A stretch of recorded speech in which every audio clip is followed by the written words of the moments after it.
Bonjour, il est revenu le temps de jouer fun, et elle est arrivée, la vague 4, avec ses chouettes vaisseaux et améliorations en pagaille.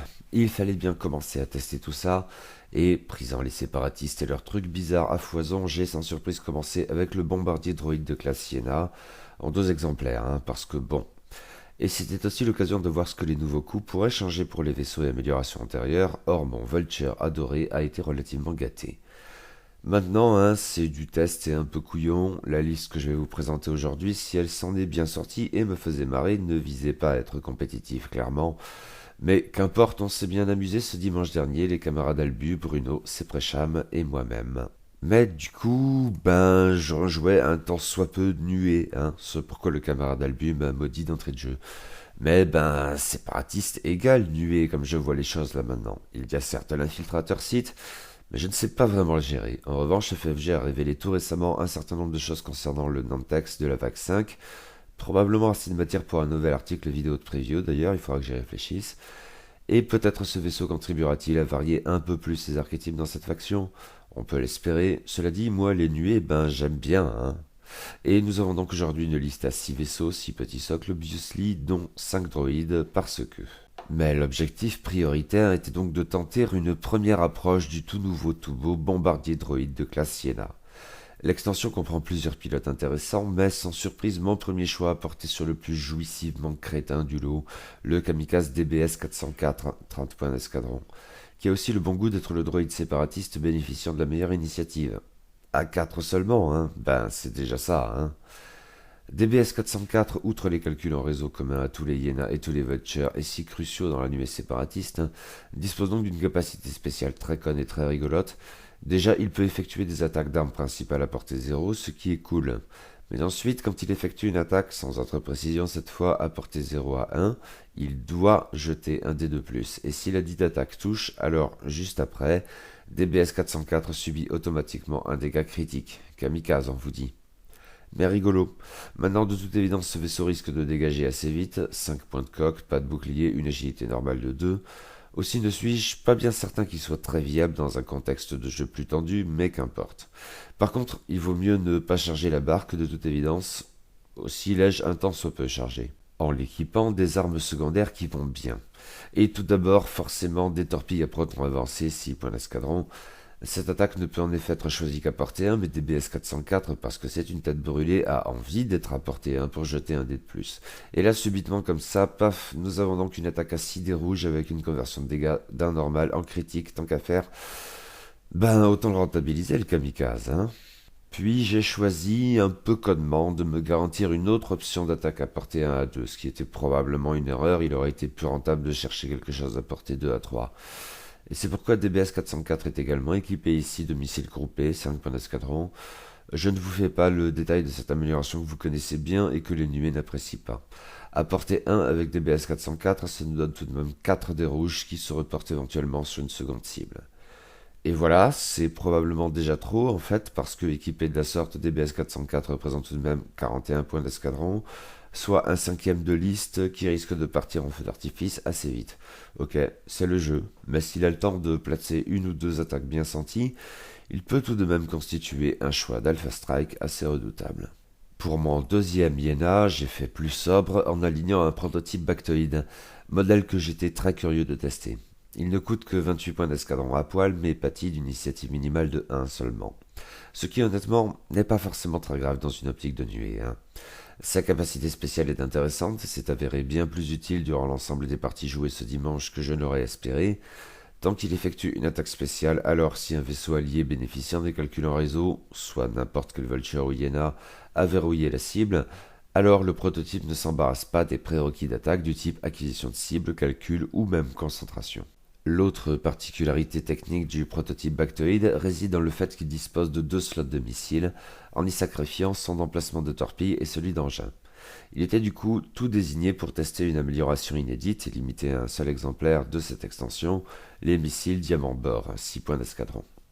Il s'agit d'une attaque à 3 dés rouges dans l'arc avant, sans modificateur de portée, et la carte dispose de 3 charges. L'attaque requiert une acquisition de cible, mais pas nécessairement du prototype lui-même donc, et la dépense d'une charge. Mais si l'attaque a touché, on peut dans ce cas dépenser une charge supplémentaire pour déclencher un effet secondaire potentiellement très appréciable. Dans ce cas, en effet, chaque vaisseau, allié inclus, hein, à portée 0 à 1 du défenseur, dont l'agilité est inférieure ou égale à celle de ce dernier, doit jeter un dé d'attaque et subir le cas échéant un dégât normal ou critique.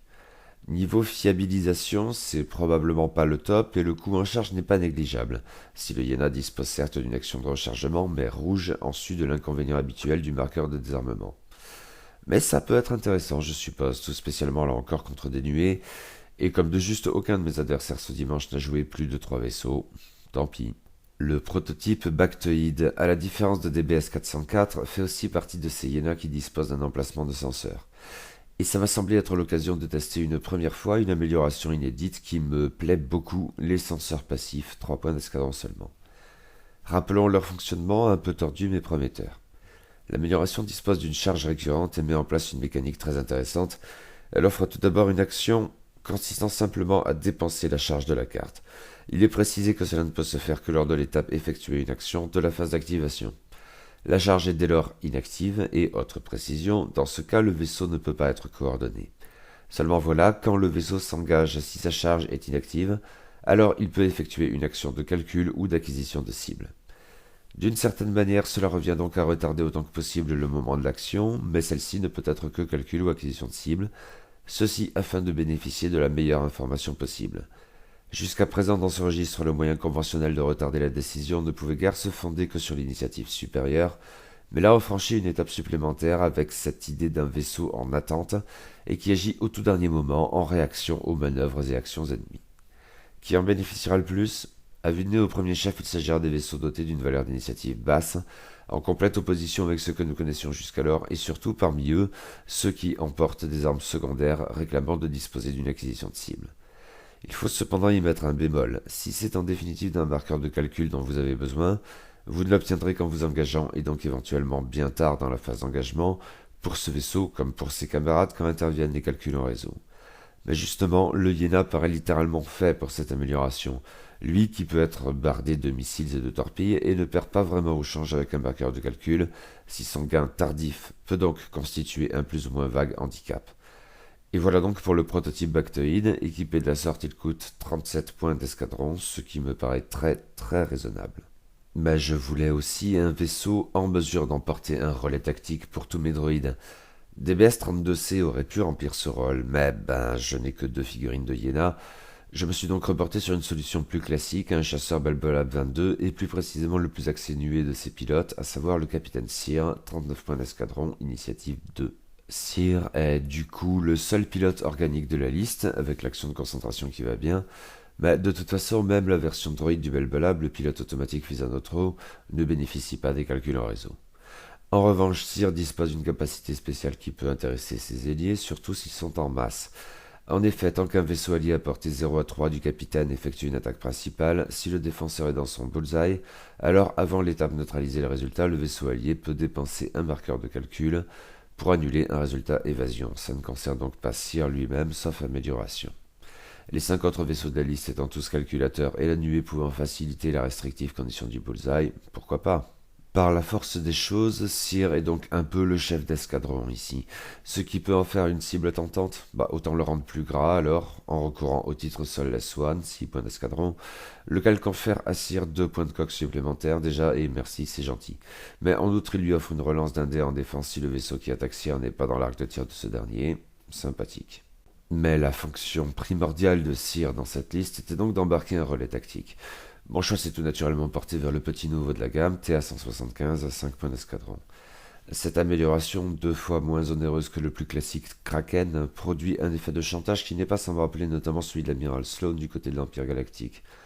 En effet, la carte stipule que, après qu'un vaisseau allié à portée 0 à 3 avait calcul dans sa barre d'action, soit tous les autres dans cette liste et la majorité des séparatistes de manière générale, a été détruit, alors tous les vaisseaux alliés à portée 0 à 3 avec calcul dans leur barre d'action, bis, gagnent un marqueur de calcul. C'est intéressant parce que les Vultures notamment risquent de sauter assez fréquemment et très vite. Dans une liste de nuées, la destruction d'un de vos vaisseaux, surtout si elle a lieu vers le début de la phase d'engagement, pourrait bien avoir des conséquences fatales pour votre impudent adversaire. J'aime bien. Le capitaine Cyr équipé de la sorte fait pile poil 50 points d'escadron, ce qui me paraît bien cher pour le coup. Mais puisque nous parlions de Vultures et de leur très bas coût si enthousiasmant, hop, là comme ça, ma liste en comprend 3, tous conçus de la même manière. Ce sont tous déjà les moins coûteux des drones de la Fédération du Commerce, ces merveilleux petits droïdes crétins qui, lors de l'ajustement de juillet, sont passés sous la barre symbolique des 20 points d'escadron, c'est désormais 19 pièces. Ils bénéficient bien sûr des calculs en réseau et leur initiative de 1 n'est absolument pas un problème. Autre atout marqué résultant de l'ajustement de juillet, la configuration support d'ancrage, autrefois trop cher, bien trop cher, à 3 points d'escadron, n'en coûte plus désormais qu'un seul et c'est super. Cette carte a un fonctionnement un peu tordu, alors revenons-y. Les supports d'ancrage s'équipent repliés lors de la mise en place.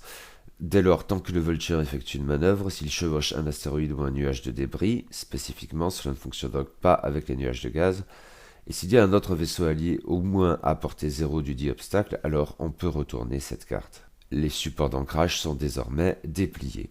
Ils permettent déjà d'ignorer les obstacles à portée 0 quand on se déplace à travers eux. On ne prend donc pas de dégâts en atterrissant sur un astéroïde, on ne perd pas son action, on ne prend pas de stress sur un nuage de débris, on garde une opportunité de tir.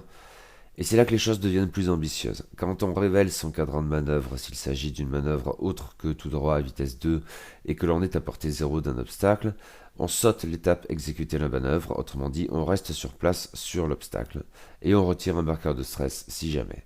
Et si on a révélé sur le cadran une manœuvre de virage, on ne l'exécute pas, mais à la place on fait pivoter le vaisseau de 90 degrés dans la direction choisie. Le droïde reste calé sur son rocher ou truc et tourne pour se réserver les meilleurs arcs de tir. Et s'il y tient, il peut passer ainsi plusieurs tours d'affilée sur son caillou. En revanche, s'il exécute une manœuvre, et il n'y en a donc qu'une seule de possible pour se dégager, tout droit à vitesse 2, une information dont l'adversaire pourrait tirer parti, alors les choses redeviennent normales, et une fois la manœuvre exécutée, on retourne la carte, les supports d'ancrage sont à nouveau repliés, et c'est reparti. C'est une capacité très amusante et je suis ravi que cette baisse des coûts la rende bien plus jouable. Mon principal regret ici a été de ne pas pouvoir, faute de points, équiper mes deux hyénas de la liste avec leur avatar de la même amélioration, les supports d'atterrissage. Bah, une prochaine fois. Mais ce n'est pas tout. Les missiles Discord également ont vu leur coût baisser, au point qu'ils coûtent aujourd'hui moins cher que les obus énergétiques, ce qui me paraît un peu dingue à vrai dire. 4 points d'escadron seulement, en 3 exemplaires max me dites-vous, mais ça tombe bien, mon brave, j'ai précisément dans cette liste 3 Vultures qui n'attendent que ça. Là encore, c'est une amélioration passablement tordue, alors revenons-y en détail. Ces missiles, eh bien, n'en sont pas vraiment, s'ils occupent bel et bien un emplacement de missile, car ils ne constituent pas une attaque à proprement parler, et s'avèrent en fait le moyen de déployer un engin distant du nom de nuée de droïde buzz. Or cet effet a lieu au début de la phase d'engagement, non au moment où le Vulture s'engage, et celui-ci peut donc tirer avec les missiles Discord puis avec son arme principale dans un même tour. Au début de la phase d'engagement, on peut donc dépenser un marqueur de calcul et l'unique charge non récupérable de cette carte pour lancer en avant donc une nuée de droïde buzz en utilisant le gabarit tout droit 3 ou virage sur l'aile 3. La nuée de droïde buzz est un engin distant doté d'une valeur d'initiative de 0, d'une défense de 3 et d'un point de coque. Elle a son propre gabarit, un peu plus étroit qu'un petit socle, mais aussi un tout petit peu plus long, et qui est conçu pour se fixer aux glissières avant ou arrière d'un vaisseau ennemi. Dès lors qu'un ledit vaisseau ennemi traverse la nuée ou la chevauche, alors le joueur contrôlant la nuée peut placer le gabarit adéquat dans les glissières avant ou arrière du dit vaisseau, il choisit. Mais mieux vaut à l'avant, car l'idée est que le vaisseau ciblé doit repasser dessus pour que la nuée reste sur lui. Et le vaisseau est considéré comme étant à portée 0 de la nuée. En revanche, la nuée ne peut pas chevaucher un autre objet de cette manière, mais il faut noter qu'elle ignore totalement vos propres vaisseaux, c'est important. Et du coup, si elle ne peut pas être placée ni dans les glissières avant ni dans les glissières arrière, elle inflige un dégât au vaisseau contaminé et subit elle-même un dégât qui suffit à la faire dégager. Mais si elle parvient à s'accrocher, alors à chaque phase d'engagement, à son initiative, soit 0, le vaisseau ennemi auquel elle s'agrippe subit un dégât critique. C'est compliqué mais très amusant et totalement inédit pour le coup.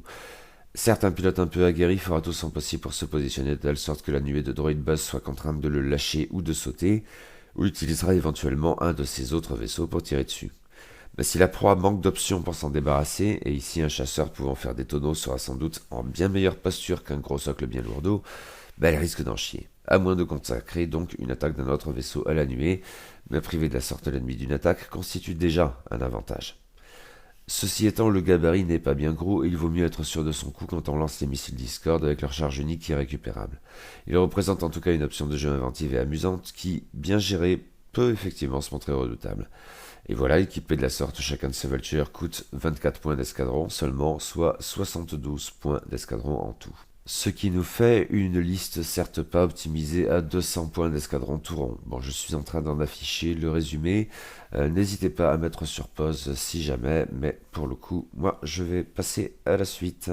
Allez, c'est parti. La première partie de la journée m'a opposé au camarade Albu qui jouait une liste résistance à 3 vaisseaux, dont un petit nouveau, Zimoradi dans son module de transport de la résistance, à poil, 27 points d'escadron. L'espionne n'a à vrai dire pas forcément besoin de plus.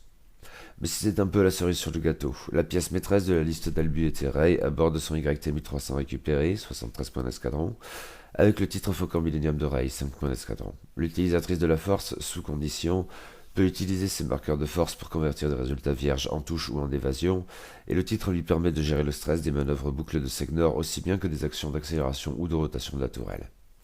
L'artilleur Finn, 10 points d'escadron, s'associe très bien à Rey en lui filant un résultat vierge à convertir, et la fine équipe est complétée par l'équipage Rostaiko, 9 points d'escadron, laquelle va elle aussi très bien avec Finn logiquement car elle peut aussi avoir recours à son résultat vierge pour le dépenser en échange d'une acquisition de cible, rien que ça. Enfin, un second équipage inédit, celui-ci, Corsella, 6 points d'escadron, renforce encore la gestion du stress sur ce vaisseau, ce qui fait un gros YT-1300, 103 points d'escadron en tout, autant dire une moitié de liste. Last but not least, Albu jouait enfin à X-Wing T-70, plus précisément Teminu Wexley, 54 points d'escadron. Celui-ci a une capacité spéciale intéressante lui permettant de faire une action gratuite d'accélération après avoir entièrement effectué une manœuvre à vitesse de A4. Il y avait une petite combo rigolote avec le talent maîtrise de soi, 1 point d'escadron. Si l'action d'accélération gratuite échoue, sciemment si ça se trouve, Snap n'y perd pas au change puisqu'il peut alors faire une action de concentration et ceci avant son action normale. Outre bien sûr la configuration gratuite S-Folds intégrée, 0 points d'escadron, le X-Wing de la Résistance était également équipé de la technologie propulseur survitaminé, 8 points d'escadron, lui permettant de gérer le stress pour les tonneaux et les accélérations, dont celles qui résultent de la capacité spéciale de Témine.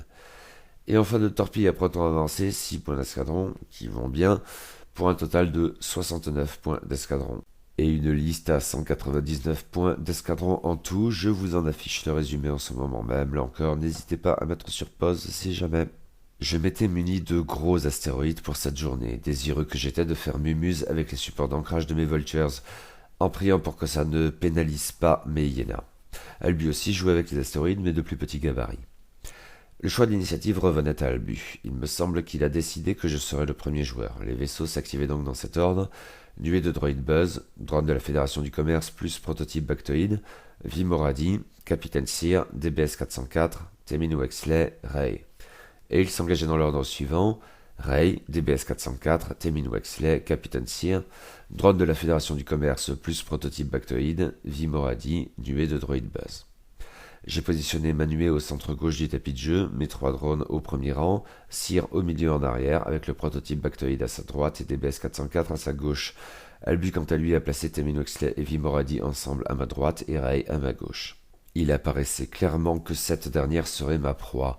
Vimoradi ne représentait en rien une menace dans cette configuration, elle a placé l'information compromettante sur Sear, mais clairement pour bénéficier du petit bonus impliquant la concentration sur la cible, les manœuvres en nuée du capitaine étant globalement prévisibles. Temine pourrait me faire très mal, mais je comptais autant que possible laisser passer au large, ce qu'il a d'ailleurs fait, ouf, pour me débarrasser du YT-1300 au plus tôt en lâchant toute ma nuée dessus, dont DBS 404 en kamikaze, et avec de pénibles nuées de droid bus pour compléter si jamais. Le faucon a fait mine pour un temps de vouloir rallier ses camarades, mais ce n'était bien sûr qu'un leurre. Et si j'avais placé mes vultures de sorte à pouvoir intercepter un snap intempestif, mon but était bien de jouer du retournement du faucon pour anticiper son placement et lui faire très mal en Alpha Strike. Ce qui a très bien fonctionné, ceci alors même que Rey tirait avant DBS 404, à portée 1. Elle a très logiquement pris le kamikaze pour cible, le réduisant à 1 point de coque. Mais il était donc encore en état de tirer et avec ses torpilles à proton avancé tant qu'à faire. Blâme 6 dés rouges pour 4 touches si je ne m'abuse qui ont fait d'emblée sauter tous les boucliers de YT-1300 et ont même entamé sa coque. Bien sûr c'était une attaque à portée 1, DBS 404 a automatiquement subi le dégât critique qu'il a fait gicler de la table. Le jeu en valait-il la chandelle? Eh bien probablement, parce que toute ma nuée est alors intervenue, concentrant ses tirs sur Rai et en bénéficiant le cas échéant d'un calcul en réseau. Mais en fait, ça n'était pas toujours nécessaire. Un point ici, deux là, deux encore là. Et comme j'avais pris soin de balancer en préventif un missile Discord sur Ray à initiative 0, elle a pris un critique qui l'a fait dégager à son tour du tapis de jeu. Une moitié de liste dès le premier engagement. Je n'avais perdu qu'un vaisseau, même si pas le moindre, mais il avait accompli sa tâche. En face, Vimoradi ne risquait pas de me faire bien mal, et Tamino Exley au large serait bien vite noyé sous les droïdes. Albu a aussitôt choisi de concéder, et ça peut se comprendre. Du coup, je n'ai pas noté précisément le score, mais sauf erreur, ça doit donc donner quelque chose comme 200 à 41.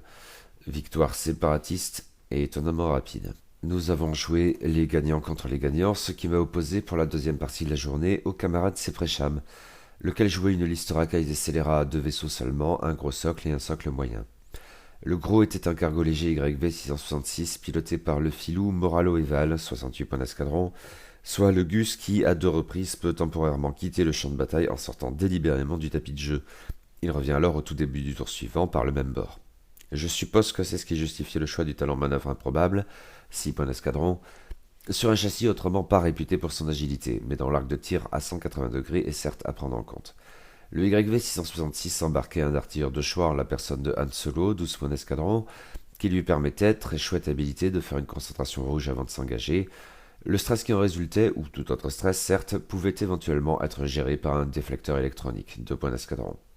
Katsuo Nyo, 5 points d'escadron, était également de la partie, avec un rayon tracteur, 2 points d'escadron, comme de juste. Autre équipage, Tobias Beckett, 2 points d'escadron, pouvait intervenir dans le placement des obstacles, ce qui pouvait éventuellement comboter avec Boba Fett embarqué sur l'autre vaisseau. Le largage de cargaison, 4 points d'escadron, était de même rendu utile surtout du fait de son association avec le second vaisseau de la liste, qui en était par ailleurs lui aussi équipé. Ce qui nous faisait un gros YV666 à 101 points d'escadron, une moitié de liste, mais qui se défend puisqu'il n'y avait de toute façon que 2 vaisseaux de jouer. Et tout de même un sac à PV, quoi. Le second vaisseau était plus classique, Seprecham en a joué plusieurs variantes auparavant, et à vrai dire moi aussi, même si pas autant, je vous renvoie à mes comptes rendus de parties que j'avais publiés sur le blog et sur la chaîne YouTube, Strayata Corellia et Rakai Karcher. Il s'agissait donc d'un patrouilleur de classe Firespray piloté par le grand armateur Emon Adzamin, 74 points d'escadron, lequel aime faire mumuse avec les engins. Le titre Andrasta, 4 points d'escadron, l'optimise dans cette perspective. Le vaisseau embarque du coup 2 types d'engins qui sont des mines de proximité, 6 points d'escadron, et des charges sismiques, 3 points d'escadron. Le largage de cargaison, 4 points d'escadron, donc s'associe très bien avec ces dernières, de même que le talent tir habile, 4 points d'escadron, même si son coût a doublé lors de l'ajustement de juillet. Boba Fett, 4 points d'escadron, enfin, permet à Emon de se placer de manière très agressive, éventuellement plus encore si Tobias Beckett sème la zone. Un gros Firespray là aussi à 99 points d'escadron. Pour une liste à 200 points d'escadron tourant, dont je vous affiche le résumé en ce moment même, voilà, maintenant vous connaissez la musique. Cette liste pouvait se montrer très problématique pour moi. C'est notoire, les nuées n'aiment pas des masses les bombes et les mines, et Monadzamin non seulement dispose d'une versatilité sans pareil pour en balancer, mais en outre avec Boba Fett éventuellement secondé par Tobias Beckett, il peut dès le déploiement se placer de sorte à larguer illico une grosse cacahuète sur mes droïdes. Et par la suite, s'il me prenait la fâcheuse idée de le suivre, avec ses engins et son arc arrière, mieux vaut éviter. Emon est typiquement de ces pilotes qui adorent montrer leur cul à l'adversaire.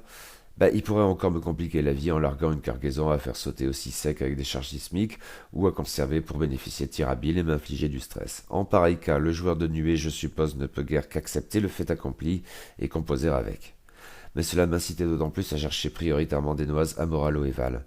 La partie précédente avait amplement démontré qu'un sac à PV de ce type peut prendre très cher en Alpha Strike et tomber finalement assez vite, même si mon gars Moralo bénéficierait certes de son trick pour embarrasser Manué, forcément un peu monolithique, et qui redoute le moment où il lui faut se retourner, le stress résultant de ses manœuvres empêchant de calculer et donc de bénéficier des calculs en réseau. Concernant l'initiative, il me semble que le sort m'a donné le choix. Dans tous les cas, j'ai fini premier joueur. Nos vaisseaux s'activaient donc dans cet ordre. Nuée de droïde buzz, drone de la Fédération du Commerce plus prototype Bactoïde, Capitaine Sear DBS 404, Emon Adzamin plus Moralo Eval, soit tous mes vaisseaux, puis tous ceux de Seprecham. Et il s'engageait dans cet ordre, DBS 404, Emon Adzamin plus Moralo Eval, Capitaine Sear, drone de la Fédération du Commerce plus prototype Bactoïde, nuée de droïde buzz. Le placement était donc un peu contraint en ce qui me concernait. J'ai choisi de déployer ma nuée vers la gauche du tapis de jeu, en m'étant ménagé un espace pour effectuer des tonneaux de talons sur ma gauche si jamais. Après quoi, Seprecham a placé Moralo et Val en face de ma nuée, la proximité du bord du tapis de jeu lui laissant la meilleure latitude de fuir pour revenir. Et last but not least, Emon Adzamin a bénéficié de l'effet de Boba Fett, sans avoir à recourir à Tobias Beckett, pour autant que je me souvienne, en se posant vers le centre du tapis de jeu sur un de mes gros astéroïdes. Seprecham avait amené des nuages de débris, outre qu'il en créerait d'une certaine manière avec ses largages de cargaison. Ceci étant, ce placement était un tout petit peu moins menaçant que je ne le craignais. Pour qu'une charge sismique d'Emon me nuise véritablement, il aurait fallu que je fonce tout droit avec ma nuée, et je n'allais pas faire ça de toute évidence. Seprecham a donc choisi tout d'abord de me canaliser dans ce tunnel au bord du tapis de jeu en balançant une mine de proximité à ma droite. Mais cela ne revenait en fin de compte qu'à retarder l'échéance. À ce stade, ma nuée devait continuer d'avancer tout droit, et elle se prendrait donc en toute logique une charge sismique au tour suivant. En progressant lentement, j'ai fait en sorte que mon premier rang seul, c'est-à-dire mes 3 drones de la Fédération du Commerce, sans payer l'impact, inévitable au-delà, blâme 3 de mes vaisseaux qui n'étaient plus qu'à 2 points de coque chacun. Mes vaisseaux ont procédé comme si de rien n'était, et Emon à ce stade était bien loin d'eux. Je n'allais clairement pas le suivre, Savage Spray donc est bien plus redoutable quand il présente son dos à l'adversaire. Seprecham allait perdre en temps autant qu'en efficacité à le faire revenir dans la bataille, et ça m'allait très bien, ma cible était Moralo et Val, qui se prendrait bien une première salve au moins avant de faire le fuyard. Ce qui n'a pas manqué de se produire au tour suivant, le YV666 a déserté, même temporairement. Et le Firespray a bien tenté de me balancer une dernière mine sur la tronche dans l'espoir de faire sauter un Vulture, mais là encore j'avais choisi de progresser lentement. Du coup mon drone le plus exposé a interrompu son mouvement juste avant de se payer la mine de proximité, et avec pile poil le champ nécessaire pour, au tour suivant, effectuer un tonneau de talon à gauche avec ses copains, sans que le gabarit de manœuvre ne chevauche celui de la mine. Or, c'était le moment pour que ma nuée se retourne. Sans surprise, Moralo et Val est en effet réapparu sur le bord gauche dans mon dos. Petite précision pour la photo que vous avez sous les yeux en ce moment, le gabarit de bombe à proton vers le bas remplacé en fait, et faute de mieux, le gabarit de la première mine de proximité lancée par Seprecham. Pas le choix. Tonneau de talon pour tous mes droïdes, et ici j'ai eu un problème avec le capitaine Sear. Le chasseur Belbolab 22 pour se retourner ne peut en effet se reposer que sur des boucles de Segnor, vraiment pas l'idéal dans cette configuration, il a bumpé et n'a donc pas pu se retourner. Ma nuée faisait de nouveau face à Moralo et Val, mais en se retournant elle avait pris massivement du stress. En conséquence, pas de calcul et donc pas de calcul en réseau. C'était un moment critique. Par chance, je m'en suis bien tiré lors de cette phase de tir, ne perdant qu'un drone dans l'affaire et infligeant des dégâts non négligeables au YV666. Et dans la phase suivante, si le prototype Bactoid s'est avancé avec prudence, ensuite DBS 404 qui se déplaçait donc avant Moralo et Val est allé un tout petit peu plus loin. Je ne sais plus du coup si le YV666 est entré en collision avec ce dernier, mais de toute façon, DBS 404 pouvait attaquer à portée 0, tandis que le prototype se trouvait à portée 1. Et les 2 drones restants étaient en soutien derrière. Mon kamikaze adoré qui tirait en premier n'allait pas laisser passer cette chance. Bye bye Moralo. Je n'allais pas le laisser ressortir du tapis de jeu volontairement. Une moitié de la liste de ses prêchants en moins. Ceci étant, Emon Adzamin était intact et revenait dans la partie. Mais encore une fois, il est donc bien moins menaçant quand il fait face à son adversaire. En bas du tapis de jeu, pour lui faire un sort, mes droïdes étaient tous contraints de se retourner une fois de plus, même tarif qu'auparavant, ça les privait de manière critique de leur précieux marqueur de calcul. Mais se posait aussi la question du capitaine Sear. Pour se rendre utile, il devait se retourner à son tour. Une boucle de Segnor à droite aurait été prudente, mais vraiment sans garantie de pouvoir faire feu sur le Firespray. Une boucle à gauche rendait cette opportunité bien plus probable, mais c'était serré, très serré. Mais c'est passé. Le Belbolab se retrouvait placé à quelque chose comme 2 mm du bord du tapis de jeu, en mesure de faire feu sur Emon Adzamin. Ceci dit, nous en arrivions au dernier tour. Je n'avais que peu de chances de faire suffisamment mal au Firespray intact pour en récupérer la moitié de ses points. J'ai fait de mon mieux, tentant même un ultime missile Discord, mais ça ne s'est pas produit. Qu'importe, j'avais sorti Moralo et Val, tandis que Seprecham ne marquait les points que pour un seul drone de la Fédération du Commerce, et la moitié de ceux de DBS 404. Avec ce kamikaze, c'est de manière générale plus que probable. Victoire séparatiste donc, 101 à 45. Et une très chouette partie, plus stressante et complexe qui n'apparaît peut-être dans ce compte rendu. Je me suis beaucoup amusé. Restait une 3e bataille à livrer, qui m'opposerait cette fois et comme de juste à la République jouée par Bruno. Une liste à 3 vaisseaux, 3 petits socles, très typés As, 2 chasseurs Jedi et un petit nouveau, le chasseur royal Naboo N1, piloté par le Véloce Ricolier. Commençons par les deux Acer Sprite Delta 7. Le premier était piloté par la star Anakin Skywalker, 62 points d'escadron. Last Jedi bénéficiant de facultés de repositionnement grandiose, fait rendu plus notable par sa probable gestion du stress en cas de manœuvre rouge. Pour ce qui est de la configuration, Bruno a rejeté la bien trop onéreuse Delta 7B, jouant l'as à fond avec la visée laser calibrée, 5 points d'escadron, laquelle rend le bullseye plus profitable. Pour Anakin, c'est d'autant plus intéressant que sa capacité spéciale interagit éventuellement elle aussi avec le bullseye. Et il embarquait enfin un Astromech R2, 6 points d'escadron, générique, lui permettant de se refaire une santé si besoin était, ce qui nous fait 73 points d'escadron. Le deuxième Jedi de la liste était le bro mentor Obi-Wan Kenobi, 47 points d'escadron, dont le coût a assez radicalement baissé lors de la mise à jour de juillet. Une sacrée surprise en ce qui me concerne. Sa capacité spéciale est pour le moins intéressante qui revient grosso merdo à rendre permanent les marqueurs de concentration à portée 0 à 2. Autrement, le build est le même que pour le précédent, visée laser calibrée, 4 points d'escadron seulement en raison de l'initiative, et Astromech R2, 6 points d'escadron, ce qui nous fait 57 points d'escadron en tout. Enfin, nous avions donc à bord du Naboo Ricolier, celui qui aime aller plus vite que ses adversaires pour leur faire plus mal.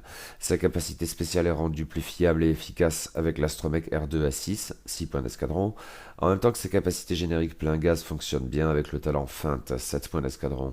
Bruno a complété avec un senseur détecteur anti-collision, 6 points d'escadron, et Ricolier équipé de la sorte représente donc en tout 61 points d'escadron. Pour une liste à 191 points d'escadron seulement, un bit conséquent donc qui se justifie dans l'absolu avec un pilote à initiative 6 et 2 à initiative 5, mais face à un manué ça ne changeait rien. Bon, j'affiche en ce moment même le résumé de cette liste. Si les nuées n'apprécient pas les bombes, elles ne sont pas trop fat des as non plus. Les vaisseaux très rapides et agiles de Bruno devaient cependant composer avec la pure masse que représente une nuée, et pour me faire des dégâts, certains d'entre eux risqueraient au moins occasionnellement d'avoir à s'exposer. Des occasions à saisir, mais que l'initiative supérieure des as peut amoindrir, tandis que l'agilité de ces vaisseaux et le fait pour deux d'entre eux d'avoir une réserve conséquente de marqueurs de force, Ricolier bénéficiant quant à lui souvent d'un marqueur d'évasion avec plein gaz, pourrait limiter les dégâts de mes droïdes. Dans une certaine mesure, la nuée c'est une forme de saturation après tout.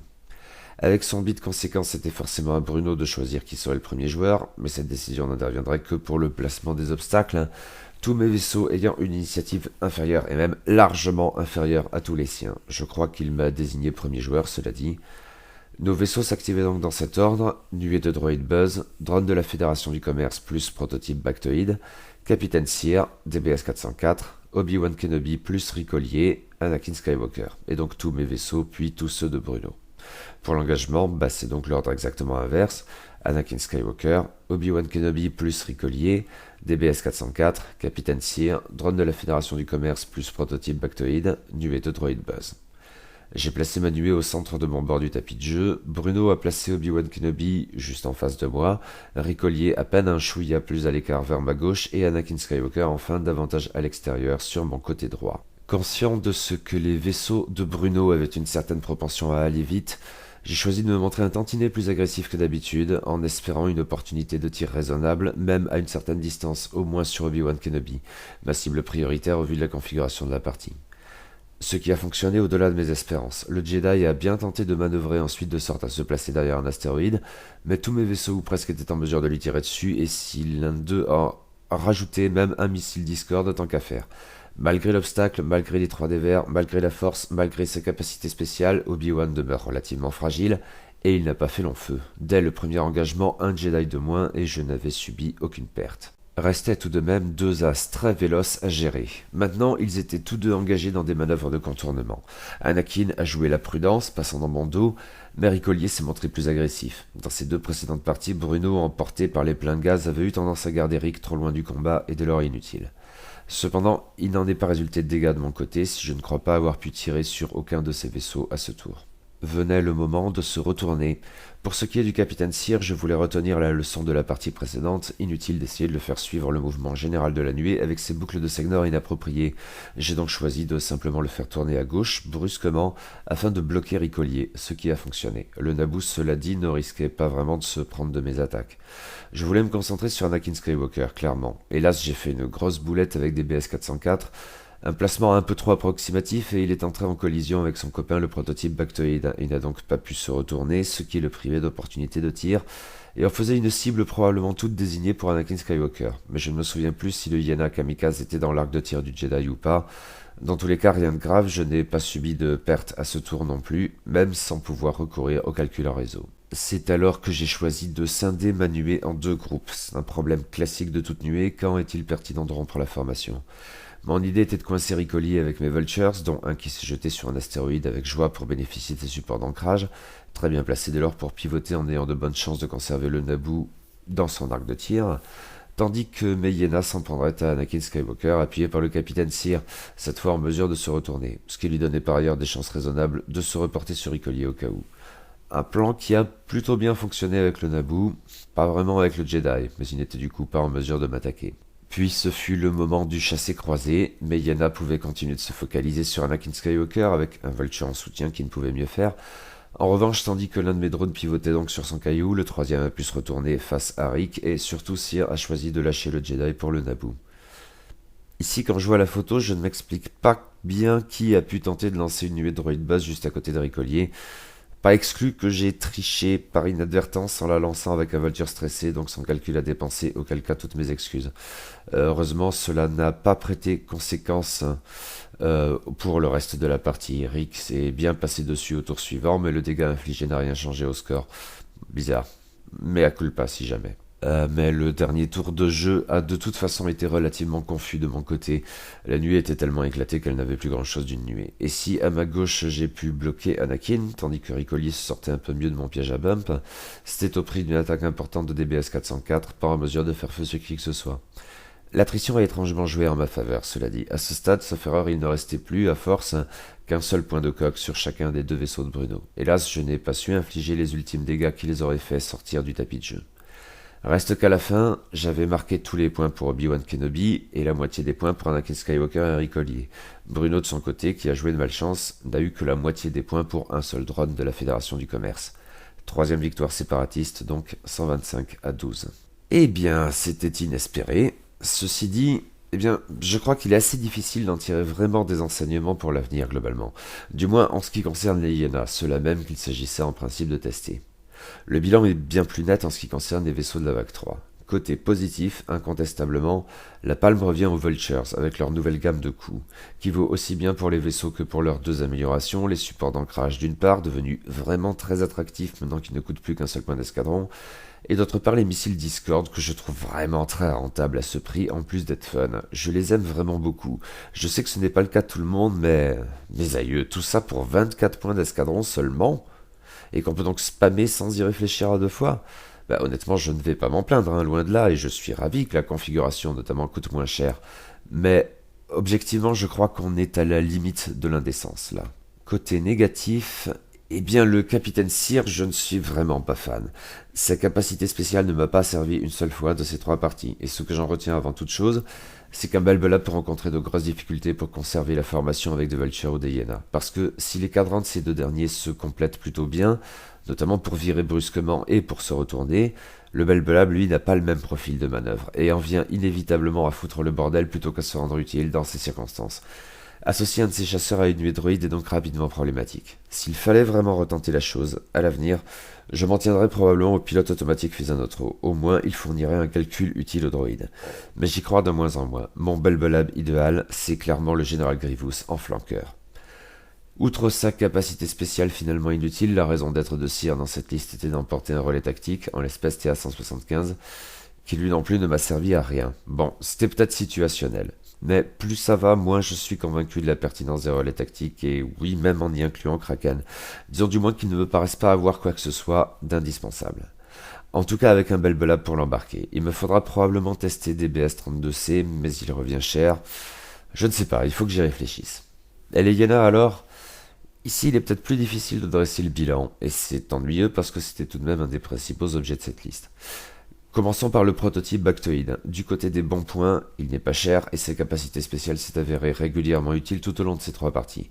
Il s'est étonnamment bien associé avec DBS 404 à cet égard et j'en ai vraiment été le premier surpris. Je ne pensais franchement pas tirer autant parti de cette règle sur les prérequis d'attaque spéciale. En revanche, je ne suis pas convaincu que ce profil à 2 emplacements de missiles et aucun de torpille soit très enthousiasmant. Et concernant les missiles Diamant Bord, je suis très partagé quant à leur pertinence. Mais il est vrai que les listes de mes adversaires ne me permettaient pas ici d'en tirer parti, il faudrait voir ce que ça donne vraiment contre une nuée.